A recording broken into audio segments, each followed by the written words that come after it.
ಬೆಳಗಾವಿಯಲ್ಲಿ ಕಬ್ಬು ಬೆಳೆಗಾರರ ಪ್ರತಿಭಟನೆ ಮತ್ತಷ್ಟು ತೀವ್ರ ಸ್ವರೂಪವನ್ನು ಪಡೆದುಕೊಳ್ತಾ ಇದೆ. ಇನ್ನು ಇದೇ ಬೆನ್ನಲ್ಲೇ ಮೈಸೂರಿನಲ್ಲಿ ಸಂಸದ ಯದುವೀರ್ ಒಡೆಯರ್ ಹೇಳಿಕೆಯನ್ನ ಕೊಟ್ಟಿದ್ದಾರೆ. ಕೇಂದ್ರ ಸರ್ಕಾರದ ಮೇಲೆ ಆರೋಪವನ್ನ ಮಾಡುವುದನ್ನ ಬಿಟ್ಟು ಕಬ್ಬಿಗೆ ವೈಜ್ಞಾನಿಕ ಬೆಲೆ ನಿಗದಿ ಮಾಡಬೇಕು ಅಂತ ಹೇಳಿ ಯದುವೀರ್ ಒಡೆಯರ್ ಹೇಳಿಕೆ ಕೊಟ್ಟಿದ್ದಾರೆ. ಸಿಎಂ ಕೇಂದ್ರದ ಮೇಲೆ ಗೂಬೆ ಕೂರಿಸುವಂತ ಕೆಲಸವನ್ನ ಮಾಡ್ತಾ ಇದ್ದಾರೆ. ರೈತರ ಮನವಿಗೆ ರಾಜ್ಯ ಕಾಂಗ್ರೆಸ್ ಸರ್ಕಾರ ಸ್ಪಂದಿಸಬೇಕು. ಬೆಳಗಾವಿಯಲ್ಲಿ ರೈತರು ಪ್ರತಿಭಟನೆಯನ್ನ ಮಾಡ್ತಾ ಇದ್ದಾರೆ. ಅದು ರಾಜ್ಯ ಸರ್ಕಾರದ ಕರ್ತವ್ಯ. ಸಿಎಂ ಕೇಂದ್ರದ ಮೇಲೆ ಗೂಬೆ ಕೂರಿಸುವಂತ ಕೆಲಸವನ್ನ ಮಾಡ್ತಾ ಇದ್ದಾರೆ. ಈ ಹಿಂದಿನಿಂದಲೂ ಕೂಡ ಸಿದ್ದರಾಮಯ್ಯ ಏನೇ ಆದ್ರೂ ಕೂಡ ಕೇಂದ್ರ ಸರ್ಕಾರದ ಮೇಲೇನೆ ಆರೋಪವನ್ನ ಮಾಡುವುದು, ಅದನ್ನ ಬಿಟ್ಟು ರೈತರಿಗೆ ಆಗ್ತಾ ಇರುವಂತ ಸಮಸ್ಯೆ ಏನು ಅಂತ ಹೇಳಿ ಗುರುತಿಸಿ ಅದನ್ನ ಪರಿಹರಿಸುವಂತ ಕೆಲಸ ಆಗಬೇಕು. ಸಂಸದ ಯದುವೀರ್ ಕೃಷ್ಣದತ್ತ ಚಾಮರಾಜ ಒಡೆಯರ್ ಮೈಸೂರಿನಲ್ಲಿ ಈ ರೀತಿಯಾದಂತಹ ಹೇಳಿಕೆಯನ್ನ ಕೊಟ್ಟಿದ್ದಾರೆ.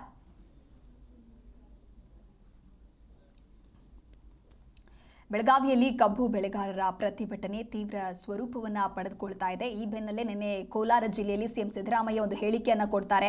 ಬೆಲೆ ತೀರ್ಮಾನ ಮಾಡುವಂಥದ್ದು ರಾಜ್ಯ ಸರ್ಕಾರ ಅಲ್ಲ, ಬೆಲೆ ಏರಿಕೆಗೆ ಅಧಿಕಾರ ಇರೋದು ಕೇಂದ್ರ ಸರ್ಕಾರಕ್ಕೆ ಮಾತ್ರ ಅಂತ ಹೇಳಿ ಆ ಒಂದು ಹೇಳಿಕೆಗೆ ಸಂಬಂಧಪಟ್ಟಂತೆ ಯದುವೀರ್ ಈಗ ಕೌಂಟರ್ ಕೊಡುವಂತ ಕೆಲಸವನ್ನ ಮಾಡಿದ್ದಾರೆ. ಕಬ್ಬಿಗೆ ವೈಜ್ಞಾನಿಕ ಬೆಲೆ ನಿಗದಿಯನ್ನ ಮಾಡಬೇಕು, ಕೇಂದ್ರ ಸರ್ಕಾರದ ಮೇಲೆ ಆರೋಪವನ್ನ ಮಾಡೋದನ್ನ ಬಿಟ್ಟು ರೈತರಿಗೆ ಆಗ್ತಾ ಇರುವಂತ ಸಮಸ್ಯೆ ಏನು ಅಂತ ಹೇಳಿ ಅರ್ಥ ಮಾಡಿಕೊಂಡು ಅದಕ್ಕೆ ಪರಿಹಾರವನ್ನ ನೀಡಬೇಕು. ರೈತರ ಮನವಿಗೆ ರಾಜ್ಯ ಕಾಂಗ್ರೆಸ್ ಸರ್ಕಾರ ಸ್ಪಂದಿಸಬೇಕು ಅನ್ನೋದಾಗಿ ಸಂಸದ ಯದುವೀರ್ ಒಡೆಯರ್ ಹೇಳಿಕೆ ಕೊಟ್ಟಿದ್ದಾರೆ.